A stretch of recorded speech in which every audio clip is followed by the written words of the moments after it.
여러분, 무신론자들이라는 사람들이 있습니다. 무신론자란 무엇이죠? 쉽게 말해 신이 없다라고 그렇게 주장하는 사람들을 무신론자라고 그렇게 이야기합니다. 그런데 이 무신론자들이 주장하는 것처럼 신은 존재하지 않는다라고 하는 어떤 그들이 그렇게 확신하면서 이렇게 주장할 수 있는 그런 정말 가장 강력한 그런 근거가 있습니다. 혹시 그것이 무엇인지 아십니까? 진화론. 네, 감사합니다. 아닌 답을 깊게 생각하다가 지금 해야 될 말을 까먹. 그것은 악의 문제입니다. 악의 문제. 여러분, 만약에 우리가 믿는 우리가 지금 그죠 기독교가 믿는 하나님으로 한번 생각해 볼 때 하나님은 선하신 분이십니다. 그렇죠? 그리고 하나님께서 만드신 이 세상도 참으로 선하고 아름다운 곳입니다.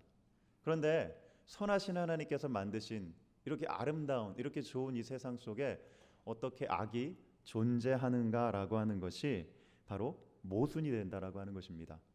그렇기 때문에 무신론자들은 그렇기 때문에 하나님은 신은 없다라고 그렇게 이야기합니다. 사실 이 악의 문제 이것은 믿는 저희들에게 있어서도 그렇게 쉬운 문제는 아닙니다. 쉽게 설명할 수 있는 그렇게 명쾌하게 설명할 수 있는 문제가 아니라고 하는 것입니다.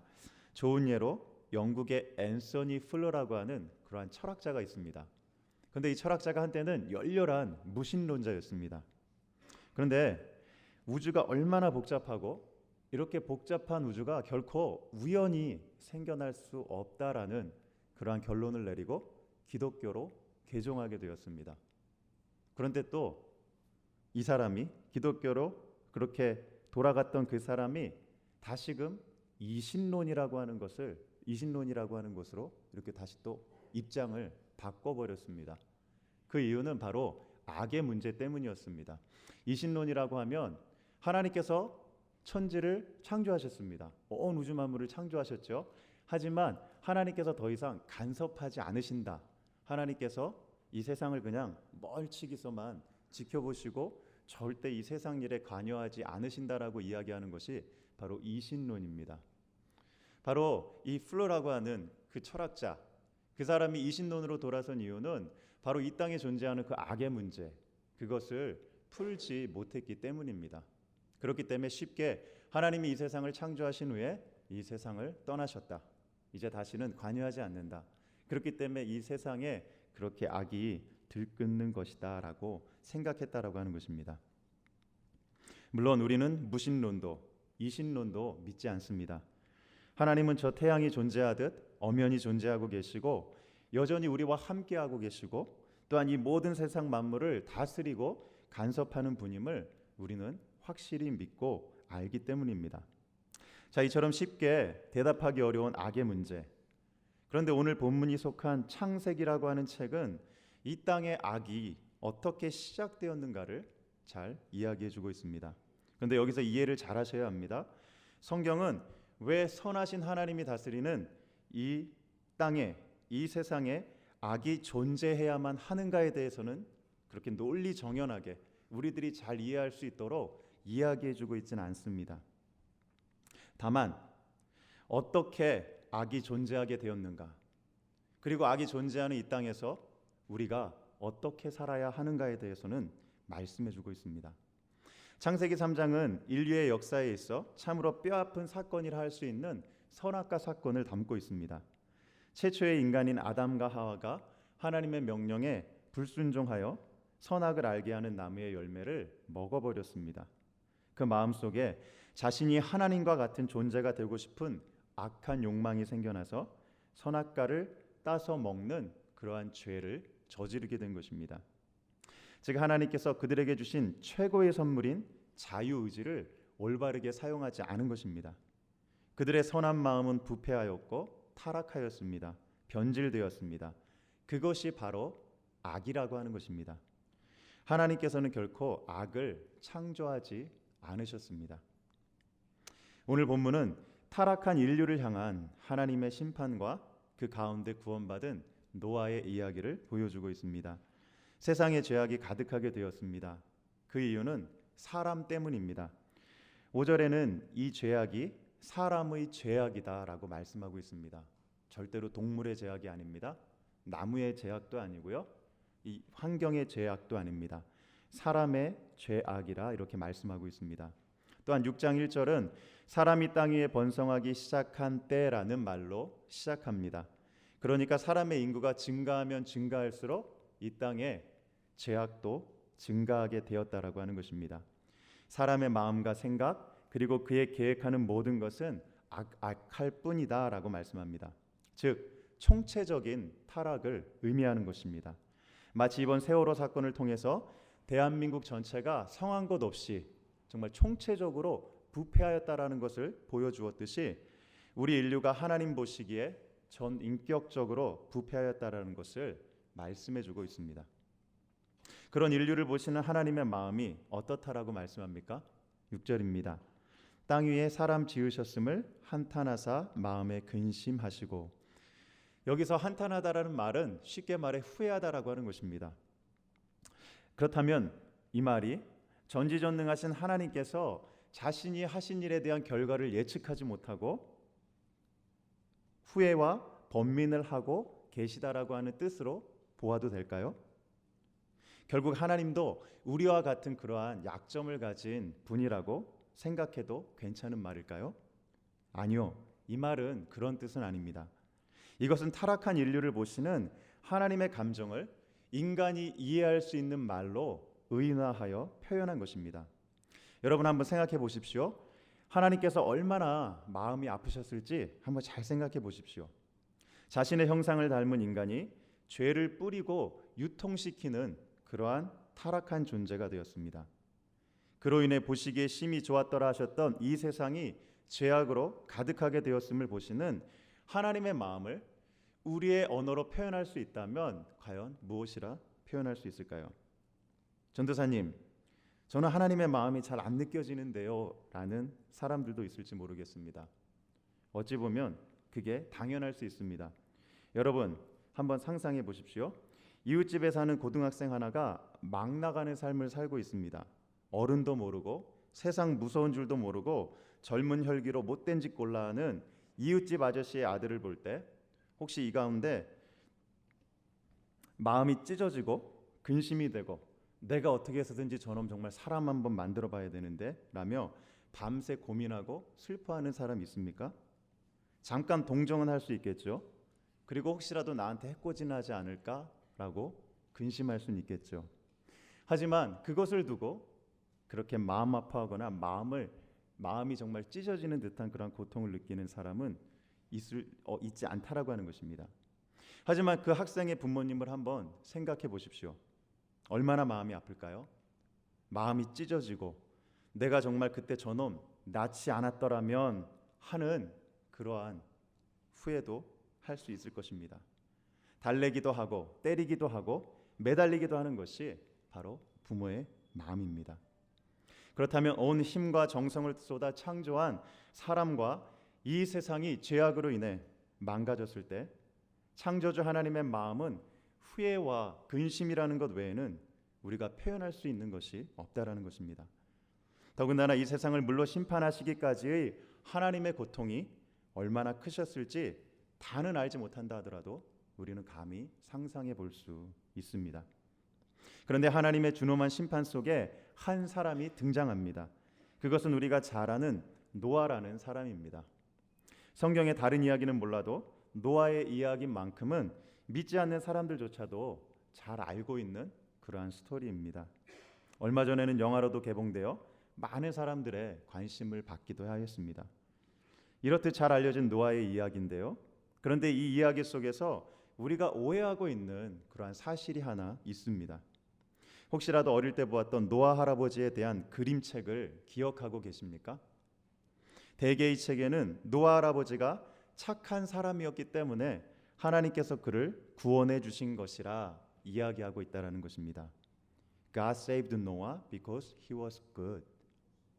그죠? 발음 굿이죠. 잠 좀 깼나요? 하지만 우리가 가진 성경은 절대로 그렇게 이야기하고 있지 않습니다.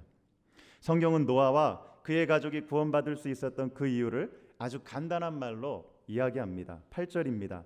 그러나 노아는 여호와께 은혜를 입었더라. 우리가 예수님을 믿고 의롭다함을 얻는 칭의에 관해 이야기할 때 이 칭의의 출처가 되는 것은 바로 하나님의 은혜입니다. 우리가 얻은 구원은 전적인 하나님의 은혜에서 시작된 것이라는 의미입니다. 우리가 받을 만한 자격이 있어서가 아닙니다. 죄인을 구원하시기 기뻐하시는 하나님의 은혜로 구원을 받았다라고 하는 것입니다. 그렇다면 9절에서 이야기하는 노아의 캐릭터는 무엇인가요? 라는 질문이 있을 수 있습니다. 9절을 한번 볼까요? 이것이 노아의 족본이라. 노아는 의인이요 당대의 완전한 자라. 그는 하나님과 동행하였으며.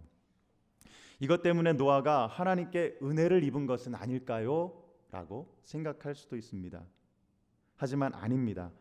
이 말은 노아가 말 그대로 흠이 없이 완전한 사람이었다라는 것을 말씀하고 있는 것이 아닙니다. 그 시대의 모든 사람들이 살았던 악한 삶의 방식과는 다른 하나님을 두려워하는 삶을 살았다라는 것을 대조시켜 말씀하고 있는 것입니다. 홍수 속에 홍수 후에 포도주에 취해 자녀들 앞에서 수치스러운 모습을 보였던 노아를 생각할 때 그도 연약한 인간이었구나라는 것을 우리는 생각해 볼 수 있습니다. 오직 하나님의 은혜가 그에게 덮였을 때 그는 의로울 수 있었고 흠이 없이 하나님과 동행할 수 있었다라고 하는 것입니다. 여러분의 삶도 이와 같지 않습니까? 여러분이 주님 주시는 은혜로 충만할 때에는 죄의 유혹들을 과감하게 물리칠 수 있습니다. 주님 주시는 은혜가 정말로 커서 그것만 있으면 다른 것은 생각나지 않습니다. 마치 저녁에 근사한 뷔페 가서 우리의 위를 잔뜩 채우고 난 다음 그 외에는 무엇이 생각납니까? 아무것도 생각나지 않죠. 그냥 집에 가서 잠 잘 자면 좋겠다라는 그런 생각뿐이듯이 우리가 하나님의 은혜로 충만할 때 우리는 다른 것 생각하지 않습니다. 하지만 은혜가 메말라갈 때는 어떻습니까? 내가 왜 이럴까라며 내 자신의 옳지 않은 모습과 행동에 대하여 자책하기 쉬워질 정도로 우리는 죄의 유혹에 쉽게 노출된다라고 하는 것입니다. 사도 바울도 고린도전서 15장 9절과 10절에서 이렇게 고백하는데요. 우리 한번 같이 읽어볼까요? 자, 뒤에 띄어졌나요? 자, 한번 같이 읽어보겠습니다. 잘 보이죠? 시작. 나는 사도 중에 가장 작은 자라. 나는 하나님의 교회를 박해하였으므로 사도라 칭함받기를 감동하지 못할 자니라. 그러나 내가 나 된 것은 하나님의 은혜로 된 것이니 내게 주신 그의 은혜가 헛되지 아니하여 내가 모든 사도보다 더 많이 수고하였으나 내가 한 것이 아니요 오직 나와 함께 하신 하나님의 은혜로라. 아멘. 바울은 세상적으로 아주 뛰어난 사람이었습니다. 로마의 시민이었고 학벌도 뛰어났고 순수 유대인이었고 종교적인 열심과 열정을 갖춘 사람이었습니다. 자랑할 것이 정말로 많았던 그러한 사람이었습니다. 그런 열심을 가지고 바울은 주님의 교회를 이 땅에서 없애려고 작정하고 달려들었던 그러한 사람이었습니다. 그러니 하나님의 입장에서 보면 바울은 원수이고 또한 적대자입니다. 그러함에도 하나님의 은혜가 그에게 임하였습니다. 그는 회심하였고 주님의 복음을 땅끝까지 이르러 증거하는 그러한 사도가 되었습니다. 다른 그 어떤 사도들보다 다른 그 어떤 예수님의 제자들보다 더 많이 수고하고 고난을 당했음에도 그것을 자신의 공로로 돌리지 않고 오직 하나님의 은혜였음을 고백하는 참된 주님의 제자가 되었다라고 하는 것입니다. 여러분들도 잘 알겠지만 오늘은 저에게 있어서 참으로 뜻깊은 날이 아닐 수 없습니다. 신학 공부를 한 지가 13년이 되었는데요. 이제서야 목사 안수를 혹시 저의 그 지능에 대해 좀 의심하고 있는 제가 꽤 머리는 그래서 좋다라고 생각을 하는데 여러 가지 여건과 환경이 맞지 않아 좀 이렇게 길게 좀 길어졌습니다. 청년 때 한창 은혜를 받을 때에는 나는 이 길로 가는 것이 정말 당연해하며 내심 조금 이렇게 좀 자만하기도 했습니다. 그런데 제가 이 하나님의 훈련의 길로 더 깊이 들어가면 들어갈수록 어떻게 나 같은 게 이 길을 갈 수 있을까? 나처럼 미련하고 나처럼 교만하고 나처럼 부족한 내가 하나님의 종으로 부름받아 쓰임받을 수 있는 것인지 도무지 설명할 수 있는 어떻게 그렇게 될 수 있는지 설명할 길이 없었다라고 하는 것입니다. 정말 하나님의 은혜라고밖에는 설명할 수 없는, 그렇게밖에는 고백할 수 없는 그러한 불가사의한 일이 제 삶에서 일어나고 있다라는 것을 감히 고백할 수 있습니다. 고린도전서 1장 21절에서 바울은 이렇게 고백합니다. 아무 육체도 하나님 앞에서 자랑하지 못하게 하려 함이라. 그렇습니다. 우리는 아무도 하나님 앞에서 자랑할 수 있는 사람이 없다라는 것입니다. 왜냐하면 우리는 오직 하나님의 은혜로만 구원받은 사람들이기 때문입니다. 그렇다면 하나님의 은혜로 구원받은 우리는 어떠한 삶을 살아야 한다고 성경은 말씀하고 있습니까? 오늘 본문을 통해 적용할 수 있는 사실은 하나님을 근심케 하면 안 된다라는 것입니다. 노아의 때에 살았던 사람들은 하나님의 근심의 대상이었습니다. 그리고 그들에게는 하나님의 심판이 있었던 것을 기억해야 합니다. 여기서 우리는 하나님이 없다 하는 무신론자들의 본색이 무엇인지 한번 생각해 보아야 합니다. 그들이 꽤 논리적인 것 같은 주장의 이면에는 자신들의 죄로 인하여 받게 될 심판으로부터 자유롭게 되고 싶은 그러한 인간의 잠재가 숨어 있다라고 하는 것입니다. 자신들이 져야 할 책임을 오히려 하나님께로 돌리며 자신들은 잘못이 없고 심지어 하나님의 존재 자체를 부인하는 인간의 악한 욕망이 그 배후에 숨어 있다라는 것을 우리는 잘 알 수 있습니다. 하지만 성경은 무신론자들의 그런 믿음과 상관없이 공의의 하나님이 계심을 말씀해주고 있습니다. 또한 그 하나님께서 또한 심판하시는 하나님이시다라는 것을 분명히 말씀해주고 있습니다. 이사야 63장 10절은 이렇게 말씀합니다. 그들이 반역하여 주의 성령을 근심하게 하였으므로 그가 돌이켜 그들의 대적이 되사 친히 그들을 치셨더니 말씀합니다. 무슨 의미입니까? 성령을 근심케 하였더니 성령이 오히려 대적, 원수가 되셔서 그들을 치셨다라는 말씀입니다. 또한 에베소서 4장 30절에서도 하나님의 성령을 근심하게 하지 말라. 그 안에서 너희가 구원의 날까지 인치심을 받았느니라 말씀하고 있습니다. 오늘 본문과 두 개의 말씀 구절을 통해 알 수 있는 것이 무엇입니까? 하나님과 그의 성령을 근심케 하는 것은 우리의 구원의 문제와 직접적인 관련이 있다라는 것을 말씀해주고 있습니다. 우리가 성령을 따라 주의 말씀대로 살면 주님은 기뻐하십니다. 하지만 우리의 욕심을 따라 죄 가운데 살면 주의 성령은 근심하십니다. 하나님께 은혜를 입은 노아는 하나님의 뜻에 따라 방주를 만들었습니다. 한 번도 경험해보지 못한 홍수에 대비하여 방주를 만들었다는 것입니다. 그런 노아의 행동을 주변 사람들은 이해하지 못했을 것입니다. 저가 왜 저렇게 사는 것인가? 저가 도대체 무엇을 준비하며 사는 것인가? 라는 것을 알지 못한 채 노아와 그 가족들을 조롱하며 세월을 보내다 결국 홍수 심판 가운데 멸망하고 말았습니다. 우리도 노아의 삶을 보며 우리의 삶도 심판을 준비했던 노아와 같은 삶을 살아야 합니다. 지금도 살아계셔서 역사하시는 하나님을 마음에 모시고 경건함을 가지고 이 세상을 살아야 합니다. 하나님이 없다 하며 세상 사람들이 우리를 조롱할지라도 우리는 성령님을 기쁘시게 하는 삶을 살아야 한다라는 것입니다. 주님의 말씀대로 살아야 합니다. 주님께 헌신하는 그러한 삶을 살아야 합니다. 그것이 바로 하나님께 은혜 받은 자의 모습이라고 하는 것입니다. 이제 말씀을 정리합니다.